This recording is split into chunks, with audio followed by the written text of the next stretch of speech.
कैसे देखते हैं? सरकार से हम मांग करना चाहते हैं कि सरकार इंसानियत दिखाए, किसानों से बात करे। सरदार जगजीत सिंह डलेवाल जी लगभग 20 दिनों से वो आमरण अनशन पे हैं और ये धरना शंभू बॉर्डर पे महीनों से चल रहा है और ये उन्हीं बातों को लेकर चल रहा था, वही सारी बातें जो लिखित रूप में सरकार के जॉइंट सचिव स्तर के व्यक्ति ने किसान आंदोलन को समाप्त कराते समय किसानों से प्रॉमिस की गई थी, उनको कहा गया था कि बातें होंगी। तो सरकार अपना वायदों को पूरा करे, किसानों से बातचीत करे, सबसे महत्वपूर्ण बात ये है। और दूसरा, सरकार हर वर्ग दिल्ली में जाकर धरने प्रदर्शन करता है अपनी मांगों को लेकर, तो ये कोई सरकार को क्यों तकलीफ़ हो जाती है जब किसान दिल्ली में जाकर अपनी बात को रखना चाहता है। तो ये देश की राजधानी तो सभी की है, क्यों रोका जाता है, ये हमारी समझ के परे की बात है, क्यों ऐसी तकलीफ़ है। बहरहाल जो भी आज की जो स्थिति है उसमें सबसे महत्वपूर्ण है कि बातचीत करे सरकार, अपने ही किए गए वायदों को, जो किसान आंदोलन के समय किसान संगठनों से वायदे किए गए थे, उन वायदों को पूरा करे।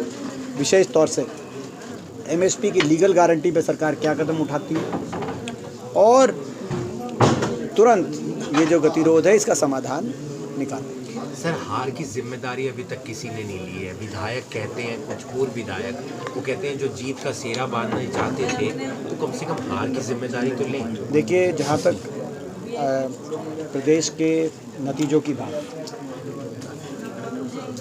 निश्चित तौर से जो उम्मीद थी हमारी, प्रदेश में कांग्रेस पार्टी की सरकार नहीं बनी, लेकिन सरकार ये ना भूले कि प्रदेश की जनता ने एक मजबूत विपक्ष के रूप में कांग्रेस को जिम्मेदारी सौंपी।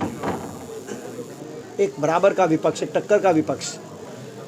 पिछले वर्ष 2 चुनाव हुए, लोकसभा चुनाव में जहां हमारे 5 सांसद आए और मत प्रतिशत भाजपा से 2% ज़्यादा लोगों ने हमारे पक्ष में मतदान किया, कांग्रेस के पक्ष में। इसी प्रदेश के हमारे ही प्रदेशवासियों ने विधानसभा चुनाव में मात्र आधा प्रतिशत मत भाजपा को ज़्यादा मिला। 39.9% भाजपा को मिला तो 39.4% मत कांग्रेस पार्टी को मिला। तो लगभग बराबर की संख्या में लोगों ने कांग्रेस के पक्ष में मतदान किया और 37 विधायकों के साथ प्रदेश के इतिहास में अब तक का सबसे मजबूत विपक्ष का विधायक दल कांग्रेस पार्टी को मिला। जो एक जिम्मेदारी लोगों ने जो दी है, उस जिम्मेदारी को सकारात्मकता से कांग्रेस पार्टी निभाएगी। हर वर्ग की हम आवाज़ बनेंगे, हर वर्ग की लड़ाई लड़ेंगे। हमारे मुद्दे यूं के यूं खड़े हैं। जो ये सरकार एक विफल सरकार जो साबित हुई है, हमारे अनुसार जिस सरकार में के कार्यकाल में हरियाणा बेरोज़गारी, नशे और अपराध में नंबर 1 बन गया और विकास की पटरी से उतर गया, हमारे मुद्दे यूं के यूं हैं और उन मुद्दों को लेकर और हर वर्ग की आवाज़ को लेकर हम विपक्ष की जागरूक भूमिका निभाएंगे। सरकार के नेता बोलते हैं सर आप लोगों के खिलाफ, शमशेर सिंह होगी, अजय यादव। सरकार के कुछ प्रतिनिधि, भाजपा सरकार के कुछ प्रतिनिधि और भाजपा के कुछ वरिष्ठ नेता, मैं उनके बयान देखता हूँ, वो इस तरीके से उनके बयान आ रहे हैं। मैं किसी का व्यक्तिगत नाम नहीं लेना चाहता, लेकिन उनके बयान इस तरह से आ रहे हैं कि जैसे मानो विपक्ष खत्म हो गया, कांग्रेस पार्टी खत्म हो गई। इसीलिए मैंने जो आपको आंकड़े रखे आपके सामने, वो ना भूलें कि बराबर का विपक्ष है। लगभग बराबर प्रतिशत में लोगों ने कांग्रेस के पक्ष में मतदान भी किया है। 11,500 वोट अगर उधर से इधर होती तो कांग्रेस की सरकार बनती। तो ऐसे में जिन लोगों ने विपक्ष को, कांग्रेस पार्टी को मत दिया है, उसको नकारा नहीं जा सकता।